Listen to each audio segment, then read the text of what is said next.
Hello，大家好，我係 Alvin TV 嘅 Alpha 阿芬佬。咁如果大家有留意我嘅訂閱數，就知我近排嘅訂閱數係下跌緊啦。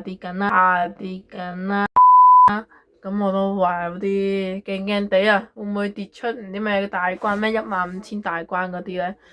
咁咧而且如果見到社群嘅話，係成個月係冇出任何 post，即係任何訂閱數嘅 post 啊，一啲自己日常生活嘅 post 啊，係基本上已經係冇出過噶。咁原因就冇原因嘅，同埋咧而家就哇就12月啦已經，咁啊一個月之後即係1月啦，就會考一個期考啊，即係半年試。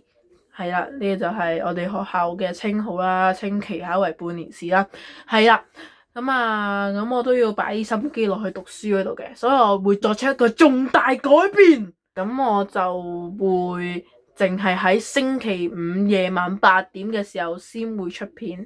即係變相就係從一個禮拜2條片，就變咗一個禮拜1條片。係啦，呢個方案我會實行2個禮拜嘅。咁如果情況許可嘅話，唔會太大壓力啊。我會繼續運行呢個方案噶啦，繼續啊，可能永久啦。咁如果呢個方案都係唔係幾掂嘅話咧，可能會轉翻去星期3、星期5夜晚8點發片嘅。係啦，我會實行2個禮拜啦，即係會有2條片啦，係啦。而家我都要溫書嘅，要早啲預備噶啦，係啦。好多謝大家嘅支持啦，當然。